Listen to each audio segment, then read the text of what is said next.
When we come back, she's been called the First Lady of Cannabis and the Martha Stewart of Marijuana.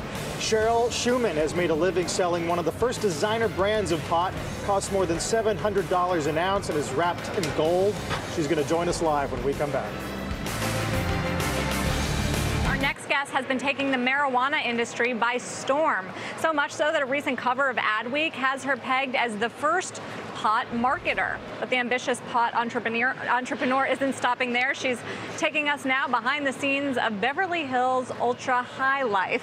Joining us now from LA, Cheryl Shuman, or as she likes to be called, the Martha Stewart of Marijuana. Good to see you, Cheryl.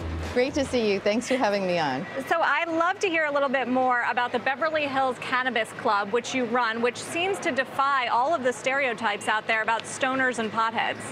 Well, thank you so much. I mean, that's exactly our purpose. When I was first diagnosed with cancer, I was really feeling ashamed in the beginning about using cannabis as a cannabis consumer because of the negative image and stereotype.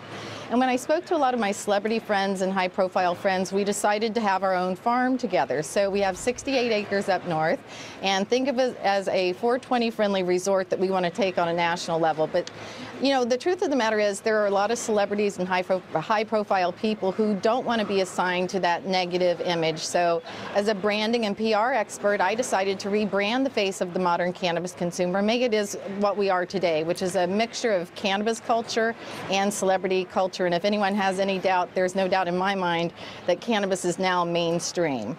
Well, I mean, in California, it's just medical, just approved for medical use. Do you expect this to get on the 2016 ballot for recreational use? I absolutely expect California to lead the way for 2016. In fact, we consume more cannabis in LA County than any of the other states combined.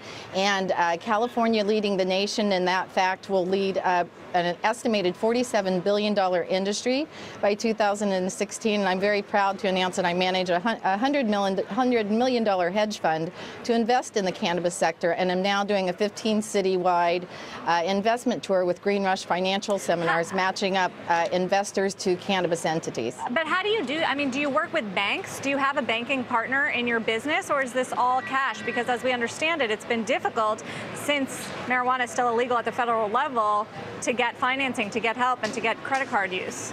Well, ironically, these are all private investors, angel investors, and what I like to refer to as burners, most of them in illegal states. And there are a lot of millionaires and billionaires out there that actually consume cannabis, that have the money, that want to finance things like the super PAC that we're working on, because they strongly want to influence the political climate on legitimacy so that they don't have to worry about going to prison and losing their millions of dollars by being a cannabis consumer in an illegal state.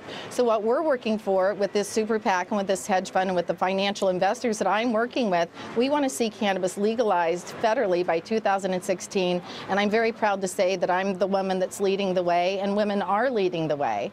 So Cheryl, just explain this to me. Is it a one-way bet? Is that what you're saying? Because there is a liability issue here. Medically, we don't know necessarily whether you could have a long-term illness and be able to sue, presumably, and some sort of civil action against you as the leader of that investment. I mean, tobacco companies always worry about the roll of the dice case. Will you have to worry about the roll of the dice case as well, potentially? Well, let me explain this to you. I'm a cancer survivor, so I don't worry about things, and being at the front end of this and leading the way doesn't scare me at all. In fact, I'm very proud to lead. I'm a little bit of a gambler by nature. I took cancer head on, and I'm certainly willing to take this head on and lead the way. And I'm willing to do whatever it takes to see marijuana legalized by 2016, not just on a United States level, but on an international level. And I'm very proud of that.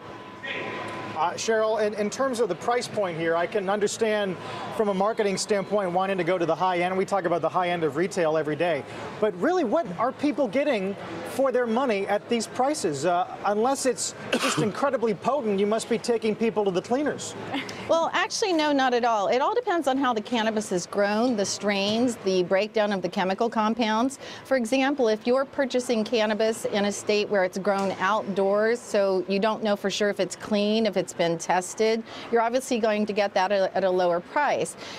When you're working with us at the Beverly Hills Cannabis Club, everything is organically grown. It's all tested. You know exactly what you're getting. We have the finest strains, and I think the simplest comparison is to the wine industry. You're always going to have your over-the-counter bottles of wineries when we go recreational for recreational adult use, and then you're going to have your private vintners or your private growers that grow cannabis or connoisseur quality cannabis.